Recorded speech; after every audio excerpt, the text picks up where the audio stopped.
বন্ধুরা, শিলং ট্যুরের তৃতীয় পার্ট নিয়ে চলে এসেছি। তো আমরা শিলং মেঘালয় তুলে বেড়াতে এসেছি, তোমরা তো জানো। তো আমাদের আগের দুটো ভিডিও তো তুমি দেখেছো। এই পার্ট 3 ভিডিওটাতে দেখো আমরা সবাই রেডি হয়ে ওই গুয়াহাটির হোটেলটা আমরা ছেড়ে দিলাম। এবার আমরা চলছি মেঘালয় চেরাপুঞ্জি এদিকে। তো যাওয়ার পথে আমাদের শিলং পড়বে, আমরা শিলংটাকেও দেখে যাব হালকা করে। আবার আসার দিন শিলংয়ের পুরো ট্যুরটাই আমরা নেব। তো এই রাস্তাটা তো খুব চেনা চেনা লাগছে না, এটা গুয়াহাটির রাস্তা। তোমরা গুয়াহাটিটাকে আস্তে আস্তে ছেড়ে দিয়ে চলে যাব মেঘালয় আর চেরাপুঞ্জিতে। তো চেরাপুঞ্জিতে আমরা স্টে করব, আর তারপরে আমরা ওখান থেকে চেরাপুঞ্জি থেকে চলে যাব ডাউকি, আর যে মেঘালয় পুরোটাই ট্যুর করে তারপরে আসার পথে আবার আমরা শিলংয়ে থাকবো। তো চলো একটা ব্রেকফাস্ট করে নেওয়া যায়।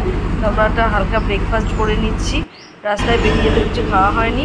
তো সেইখানে ব্রেকফাস্ট ছেড়ে তারপর আবার আমরা বেরিয়ে পড়বো। চলো, আমাদের ব্রেকফাস্ট সারা হয়ে গেছে। এরপর আমরা দেখো চলে এসেছি এখানে শিলংয়ে, আমরা ঢুকেও গেছি। গুয়াহাটি থেকে শিলং বেশি দূর নয়, তাও আমাদের এখানে 2.5 ঘন্টা কি 3 ঘন্টা লাগলো এখানে পৌঁছাতে। তো এই দেখো শিলংয়ের এটা টি ফার্ম, শিলংয়ের টি ফার্মের পাশ দিয়ে আমরা যাচ্ছি আস্তে আস্তে। এরপরে আরও যে স্পটগুলো যাব, চলো তাহলে আমাদের সাথে। আর এই ট্যুরটায় একটু হালকা শরীর খারাপ করেছিল আমার হাজব্যান্ডের প্রথম দিনটায়। তো এখনও একটুখানি শরীরটা খারাপ আছে, দেখা যাক এরপরে কীভাবে সুস্থ করে মানে পুরো ঘুরে ট্যুরটাকে আমাদের যাতে ভালো মতো হতে পারে, তার আগে ওকে সুস্থ হতেই হবে। তো চলো এরপরে আমরা বেরিয়ে পড়ি।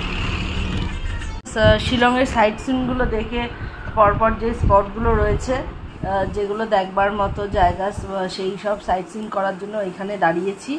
আর এইখানের ইয়েটা দেখো তুমি, এনভায়রনমেন্টটা দেখো, এত সুন্দর এনভায়রনমেন্ট।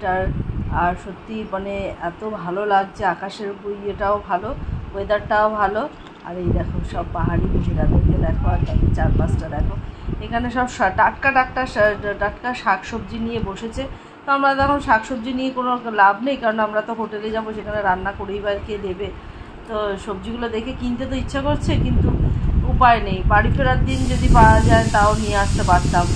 তো যেহেতু আমরা প্লেনে করে এসেছি বা প্লেনে করে ফিরবো, তো এই সবজিগুলো নিয়ে যাওয়াটা একটু ডিফিকাল্টি। তো চলো তাহলে তোমাদেরকে দেখিয়ে দিই কোন স্পটটা দেখার জন্য আমরা এখানে নেমেছি।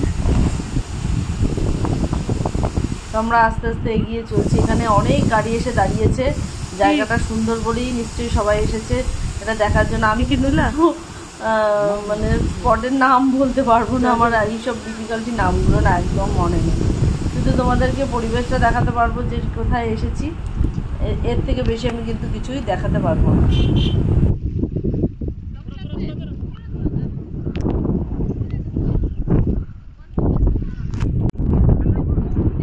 এখানেই শেষ করছি। এরপরে আমরা যখন চেরাপুঞ্জিতে যাব, সেইখানে হোটেলে গিয়ে পৌঁছে তোমাদেরকে আমরা দেখাবো যে আমরা চেরাপুঞ্জিতে যেখানে 7 সিস্টার্স ফলস রয়েছে, আমরা সেখানটাই হোটেল বুক করেছি, একদম ফলস যেখানে রয়েছে তার পাশেই। তো আমরা ওখানে গিয়ে আমাদের পার্ট 4 ভিডিওটা দেখবো। তো অবশ্যই ভিডিওগুলো দেখো। ওকে বাই, টাটা, সাবস্ক্রাইব করে দিও।